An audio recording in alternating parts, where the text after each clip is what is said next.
father's such a mogul. I mean, the guy was Mr. Weenie Beenie told me how he started his life and everything, and he was such a fascinating character. You know, people that got character. I love those people. Anyway, here's a quick story. He did the last call for 9-ball. A couple stories. I think about it.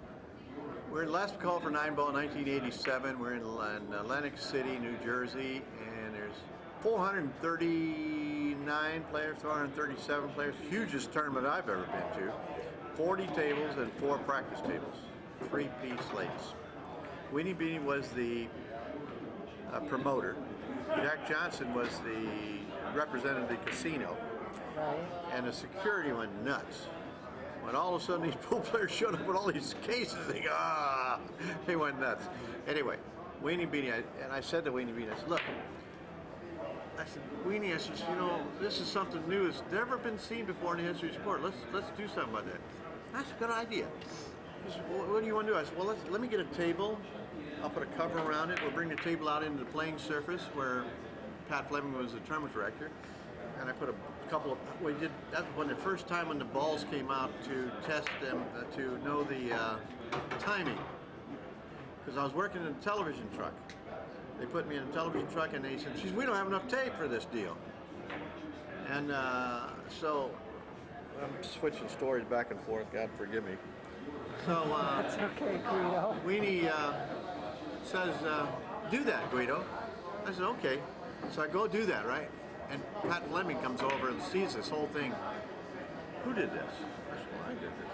Who told you? Well, Weenie and I talked it over and we thought it was a great idea. You're fired. Pat Fleming fired me. I mean, he couldn't fire me, but he fired me. So Pat Fleming didn't like, Pat Fleming, a very low-key, way behind the scene guy, but very bright, very bright. And he clicked 2 balls together, let them know the people would only had 10 seconds left to shoot. That's when the shot clock came out in the industry, right then. Wow. Now the other story was.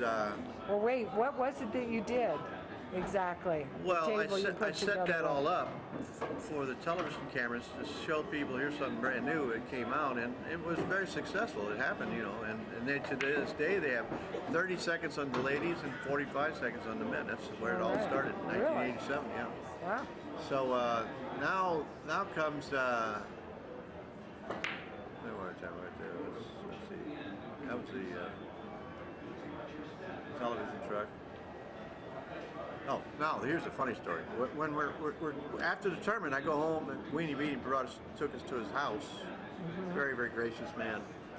And he brought Strickland over also. So it was Pat Fleming, myself, Strickland, I don't know, a couple guys.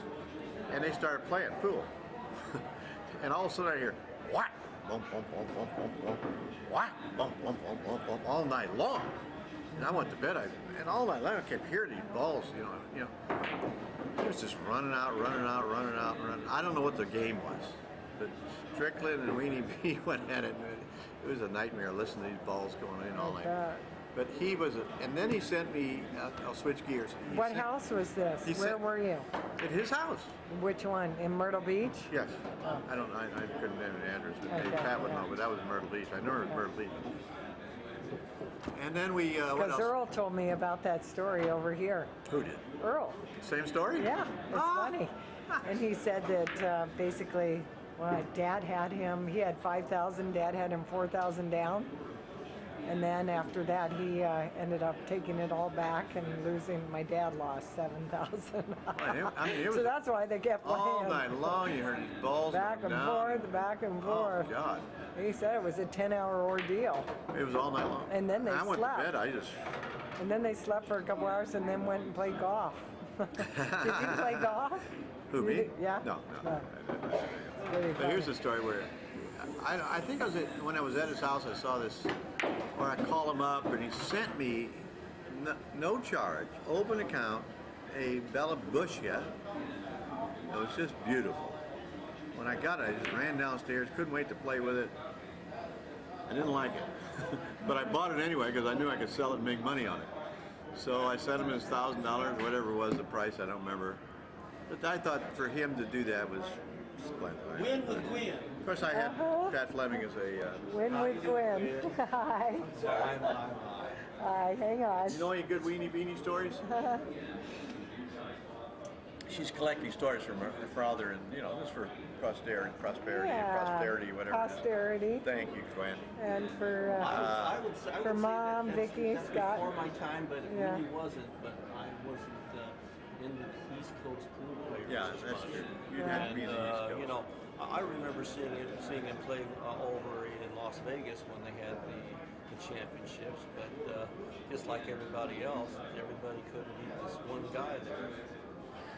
Well, he was a famous man. State your name. Don Lim. Don Lim, L-I-M-M. Okay. Oh, that's for M&M Yeah. because I'm chocolatey on the outside and sweet on the inside. I like that. Yes, sir. You're gonna have to keep that. That's cool. Great. Anyway. Oh, Alejandro Orlandi I II. know. I love that. Guido, Alessandra, Or Alessandro Alessandro. Orlandi II. Yes. And what is that? That's That'd be Italian. That'd be Italian, right? My mother's Italian, my father's Italian, so I guess I'm Italian. Yeah. Okay. And okay. but And you fix the pool cues here I at do. the Derby City I'm an Classic. ex-professional pool player. That's how we met all these guys. And but Weenie Beanie is the best. I have such good memories of him. He's such a sweetheart of a man. He was. He was a good guy. He really was. And pool. I mean, he was great for pool. He was somebody that's. Everybody knows Weenie Beanie. He's the only one I know that got the spank your butt.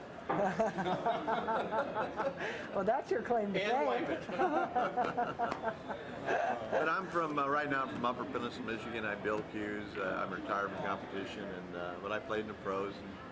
And I was never good enough to beat anybody up, but I loved it, man. It was just, I just got in there and mixed it up. And if I got one game, I Vermont state champion a couple of times, big deal. that's When great.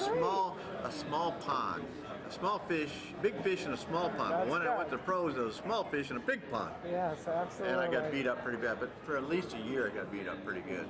I mean, I could maybe win one game, maybe win one game. That's how bad it was. But that's a learning curve.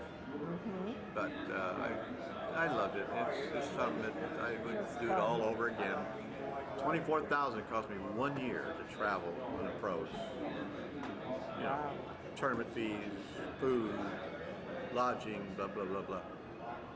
That's But hard to- when you're a hardcore pool player, which I am, you had to. So right now I'm just You love building it. cues, doing repair work like I'm here.